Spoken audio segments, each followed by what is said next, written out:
Halo Sobat Maya, welcome back to my YouTube channel, Sudarsan Glory.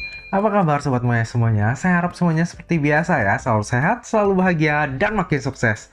Sobat Maya, di zaman now ini, berbagai macam cara dilakukan oleh para orang tua agar anaknya mendapatkan pendidikan yang terbaik. Mulai dari daftar di sekolah unggulan, ikut kursus, bahkan sampai ke ikut bimbingan belajar tambahan. Makanya nggak heran ya, kalau misalnya bisnis pendidikan itu semakin diminati. Mungkin masih banyak orang yang meremehkan bisnis industri ini. Tapi jangan salah, ternyata prospek usaha dari bisnis ini lumayan menjanjikan loh. Hal ini terbukti dengan adanya industri lembaga kursus yang sebentar lagi akan IPO. Yap, benar banget. Perusahaan tersebut adalah PT IDEA Indonesia Academy yang sebentar lagi akan listing di bursa kita dengan kode ticker IDEA. Penasaran dengan prospektusnya? Jangan lupa saksikan video ini sampai habis ya. Jadi PT IDEA Indonesia Academy adalah perusahaan yang bisnis utamanya adalah pendidikan dan pelatihan perhotelan, kapal persiar, tata boga, dan juga restoran. Selain itu, IDEA juga mengoperasikan hotel dan juga restoran melalui entitas anak usahanya. Nah, IDEA Group sendiri itu didirikan pada tahun 2009 di Kota Metro Lampung. Lalu pada tahun 2019 melakukan ekspansi usaha dengan mendirikan 3 unit usaha, yaitu PT IDEA Indonesia Academy, PT IDEA Indonesia Propertindo, dan PT IDEA Hospitality Management. Nah, ketiga unit ini saling bersinergi untuk terus meningkatkan kinerja perseroan. Oke, sebelum kita bahas lebih detail untuk prospektusnya, ada hal penting yang harus Sobat Maya ketahui. Apakah hal tersebut? Yep, benar sekali. IDEA ini masuk ke dalam papan akselerasi. Sebenarnya di video pembahasan UVCR, di situ saya udah jelasin nih bagaimana cara kita bisa mengetahui sebuah saham itu masuk ke papan akselerasi atau bukan melalui prospektusnya. Tapi ternyata masih banyak nih dari Sobat Maya yang masih bertanya nih caranya gimana sih tahu apakah saham ini masuk ke papan akselerasi atau bukan. Nah, di video ini saya akan merimain lagi nih kepada Sobat Maya yang masih belum mengetahui cara tahu bahwa saham ini masuk ke papan akselerasi atau bukan dari prospektusnya. Nah, jadi setidaknya ada 2 poin nih untuk mengetahui apakah saham IPO tersebut masuk ke dalam papan akselerasi atau bukan. Nah, yang pertama nih Sobat Maya, jika ada tulisan seperti ini nih, penawaran umum ini dilakukan oleh emiten dengan aset skala menengah sesuai dengan peraturan Otoritas Jasa Keuangan tentang pernyataan pendaftaran dalam rangka penawaran umum dan penambahan modal dengan memberikan hak memesan efek terlebih dahulu oleh emiten dengan aset skala kecil atau emiten dengan aset skala menengah. Nah, ini adalah poin pertama yang mengindikasikan bahwa saham tersebut adalah saham yang masuk ke dalam papan akselerasi. Nah, poin yang kedua nih Sobat Maya, untuk bikin lebih yakin lagi apakah saham tersebut adalah saham yang termasuk dalam papan akselerasi atau bukan. Lihat di laporan keuangannya. Kalau laporan keuangannya disajikan dalam 2 tahun terakhir doang, itu udah pasti itu adalah papan akselerasi. Semoga dengan udah dikasih taunya cara seperti ini, Sobat Maya kedepannya udah tahu ya apakah saham IPO ini masuk ke dalam papan akselerasi atau bukan. Oke, kita lanjut melihat details dari penawaran umum saham IDEA ini. Nah, untuk jadwal IPO-nya sendiri adalah masa book building-nya itu dari tanggal 13 hingga 24 Agustus 2021. Lalu untuk masa offering-nya itu nanti tanggal 2 hingga tanggal 7 September 2021. Serta listing di bursa itu tanggal 9 September 2021. Lalu jumlah saham yang ditawarkan dalam IPO ini adalah sebesar 20% atau sebanyak-banyaknya sebesar 212 juta lembar saham. Harga penawarannya sendiri itu berkisar antara 120 hingga 155. Sehingga dana yang akan diraup dari IPO ini adalah sebanyak-banyaknya 32,9 miliar. Nah, nantinya dana yang terkumpul dari IPO ini akan digunakan untuk tujuan sebagai berikut nih Sobat Maya. Yang pertama adalah sebesar 5 miliar tuh akan dilakukan ataupun digunakan sebagai penyelesaian pembangunan asrama yang dimiliki oleh perseroan. Nah, lalu sebesar 15 miliar akan digunakan untuk penyertaan saham di entitas anak, yaitu PT AIP. Nah, terus dana tersebut akan digunakan untuk penyelesaian pembangunan hotel yang dimiliki oleh AIP sebesar 11 miliar. dan modal kerja sebesar 4 miliar. Lalu sisa dana dari IPO ini akan digunakan untuk modal kerja. Jadi tujuan IPO dari IDEA ini sebenarnya oke juga ya Sobat Maya ya. Dananya dipakai maksimal untuk pengembangan usaha. Oke, kita coba lanjut melihat siapa sih underwriter yang ditunjuk untuk mengawal IPO-nya IDEA ini. Ternyata di sini underwriter yang ditunjuk dalam IPO ini adalah Indo Capital Sekuritas atau dengan kode broker IU. Nah, jadi IU ini kayaknya lumayan sering ya jadi underwriter nih Sobat Maya. Dalam 2 tahun terakhir ini di 2020 dan di 2001 itu dia udah mengawal 5 saham IPO. Nah, saham-sahamnya itu kita langsung lihat ya historinya ya.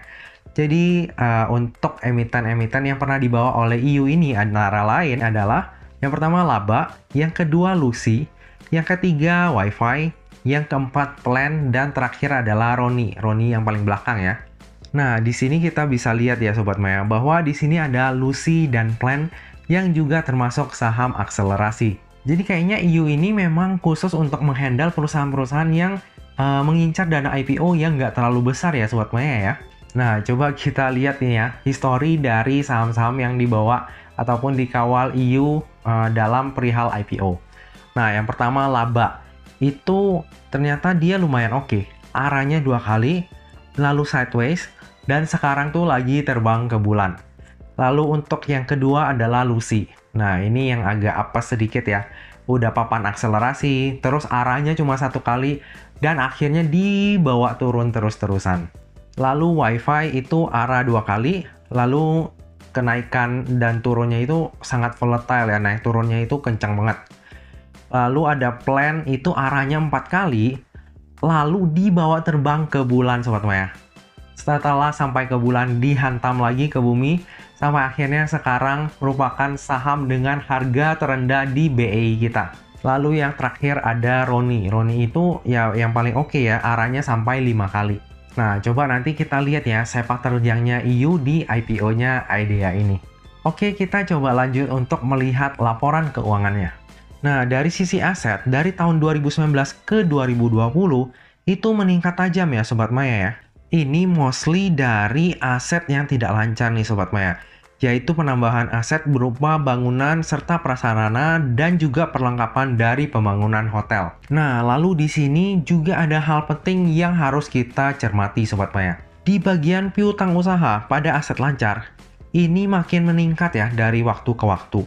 Nah, kita tahu sendiri bahwa sekarang sektor usaha itu lagi nggak bagus ya. Dan unluckily, customer dari IDEA ini mostly itu di sektor pariwisata. Kita lihat di sini bahwa pada Mei 2021, itu piutang usahanya meningkat tajam menjadi 5,6 miliar. Dari sebelumnya itu sebesar 2,9 miliar di tahun 2020.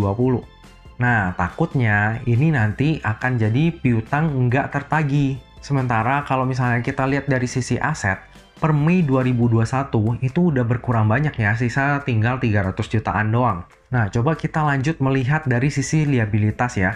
Kalau misalnya liabilitasnya gede, nah ini agak bahaya juga sih. Nah, kalau misalnya kita lihat di bagian liabilitas Sobat Maya ya, ternyata liabilitasnya ini cenderung turun dari waktu ke waktu. Di sisi liabilitas jangka pendek juga yang besar itu adalah utang usaha pada pihak berelasi.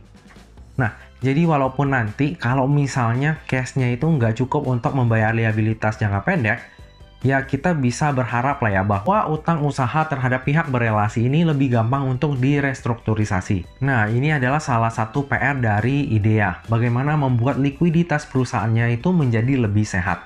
Nah, kita coba lanjut melihat laporan laba ruginya ya. Nah, dari tahun 2019 ke 2020, peningkatannya itu lumayan signifikan ya, hampir 3 kali lipat. Hal ini cukup mengejutkan ya, mengingat bisnis pelatihan dari IDEA ini adalah kebanyakan untuk sektor pariwisata. Nah, kenaikan labanya ini itu berasal dari peningkatan pendapatan usaha ya Sobat Maya ya. Nah, coba kita breakdown pendapatan usahanya ya. Nah, setelah kita breakdown, ternyata pendapatan usaha terbesar itu didapatkan dari program siswa nih Sobat Maya. Artinya, potensi untuk industri ini ternyata masih lumayan bagus nih untuk kedepannya. Apalagi jika nanti COVID-19 ini udah mulai teratasi dan juga sektor pariwisata itu mulai booming lagi, maka IDEA ini juga akan terkena dampak positif dari sektor pariwisata tersebut. Nah, setelah udah banyak hal yang kita bahas dari tadi, sekarang kita sampai juga ke bagian yang terakhir nih Sobat Maya, yaitu kesimpulan. Nah, kesimpulan yang pertama, kinerjanya dari IDEA ini sebenarnya cukup oke ya Sobat Maya ya. Dari tahun 2019 ke tahun 2020 itu labanya meningkat signifikan. Namun untuk sektornya sendiri saat ini masih kurang bagus. Pastinya IDEA ini juga akan keseret nih Sobat Maya dengan pelemahan sektor pariwisata. Lalu perlu diperhatikan juga untuk piutang usaha yang makin lama makin besar. Jika piutang usaha ini menjadi nggak tertagih nantinya, tentunya itu akan berdampak jelek banget untuk kinerja perusahaan. Nah, kesimpulan yang kedua adalah underwriter dari IPO IDEA ini adalah EU. Kalau kita lihat dari historinya, satu kali ARA tuh ya bisa lah ya. Tapi perlu diperhatikan juga nih bahwa IDEA ini adalah papan akselerasi, di mana ARA dan ARB-nya itu simetris di 10%. Worst case-nya, nanti nasibnya bisa seperti Lucy. Walaupun prospek usaha dari IDEA ini lebih bagus dari Lucy, tapi jangan lengah dan tetap waspada ya Sobat Maya. Jika ingin ikutan IPO IDEA ini, jangan lupa pasang trailing stop. Ingat ya Sobat Maya, cuan sedikit itu jauh lebih baik daripada rugi. Nah, kesimpulan yang terakhir adalah, karena ini papan akselerasi di mana risk dan rewardnya itu seimbang, sebenarnya saya agak kurang tertarik sih untuk ikutan IPO IDEA ini. Tapi saya tetap akan beli sih, cuma porsinya itu sedikit banget. Nah Sobat Maya, demikianlah video pembahasan saya tentang IPO IDEA. Semoga video ini bisa berguna bagi Sobat Maya dan bisa menjadi bahan pertimbangan nih untuk Sobat Maya. Apakah mau ikutan IPO IDEA atau enggak? Karena ya pilihannya itu masih banyak banget ya, jadi dipertimbangkan matang-matang aja. Pilih yang mana Sobat Maya paling serak aja, jadi bisa dapat alokasi dana yang maksimal di saham pilihannya Sobat Maya. Nah Sobat Maya, akhir kata jangan lupa untuk selalu jaga kesehatan, jangan lupa untuk selalu bahagia, dan semoga perjalanan investasi kita selalu cuan bareng-bareng ya. Sampai jumpa di video selanjutnya. Dah!